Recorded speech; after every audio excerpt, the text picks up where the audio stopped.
dia a dia da economia. Com Miriam Leitão.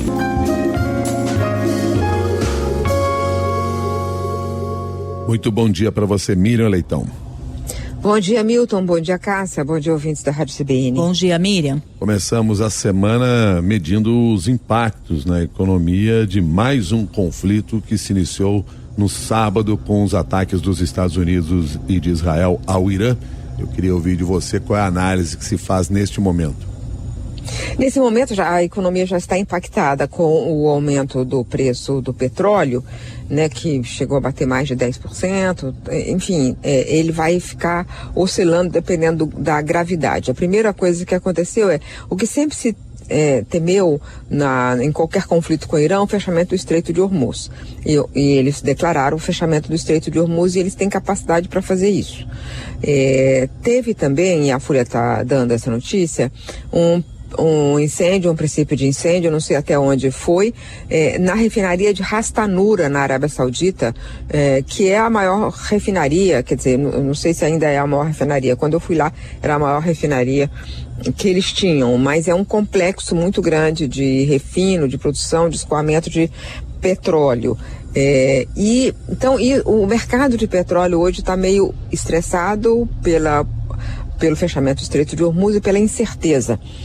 E o que acontece se o petróleo continuar subindo ou ficar muito tempo mais alto?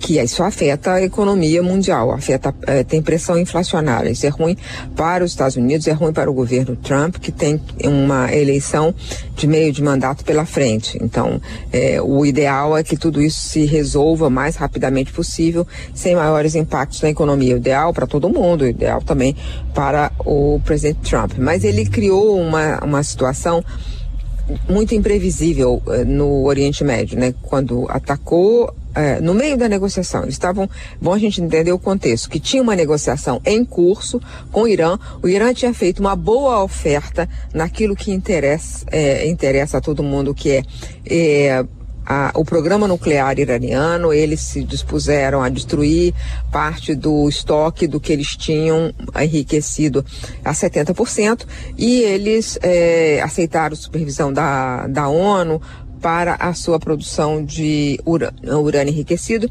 mas se comprometiu com baixo enriquecimento, então só podia ser usado para outros fins que não o de construção de armas atômicas. Então ele tinha feito uma boa oferta, estava no meio da conversa quando os Estados Unidos então atacaram e o Ali Khamenei morreu. Isso não resolve o objetivo que ele se colocou, quer dizer, o governo dos Estados Unidos se colocou como objetivo mudar o regime no Irã. Isso é um pouco mais complicado, e depende de muitas mudanças internas e não de mudanças impostas. Então isso está distante e além disso teve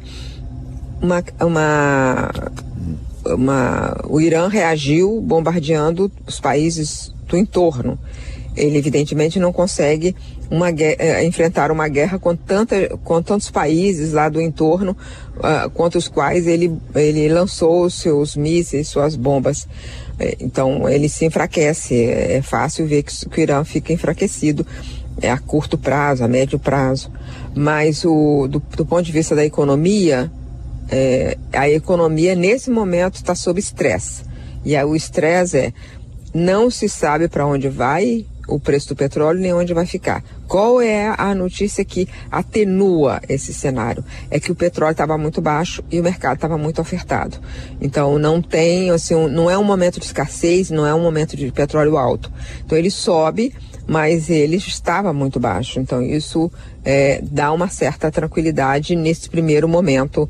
Reduz, não digo tranquilidade, mas reduz um pouco a tensão, Cássia. Pois é, Miriam. Então as próximas horas, os próximos dias vão ser aí determinantes para saber dos impactos da economia a partir desse conflito que, infelizmente, vai se alastrando por outros países do Oriente Médio também. Nós já tivemos recentemente ataques de Israel contra o Líbano e o temor de que estes confrontos se alastrem ainda mais, né? Exatamente, e esse momento é um momento de muita tensão, porque o Irã, ao reagir, atacou vários outros países no entorno. Então, isso flerta com um cenário muito perigoso, que é de uma guerra generalizada no Oriente Médio. O presidente Trump disse que era uma coisa de alguns dias, agora ele falou de 4 semanas. Então, qual é a duração? Isso é que não se sabe. Qual é a duração? Porque se o objetivo é trocar o regime, fica um pouco mais complicado, porque aí depende da construção de alianças internas. E agora o presidente Trump está dizendo que tem conversado com a autoridade do Irã, e o Irã nega que tenha conversado e chama isso de as fantasias delirantes do presidente americano. Então, a situação é essa: extrema tensão e muito estresse na economia por não saber para onde vão esses preços. São preços que impactam outros preços. Então, vamos continuar acompanhando, Cássia. Muito obrigado, Miriam, e um bom dia para você. Bom dia para todos nós. Bom dia.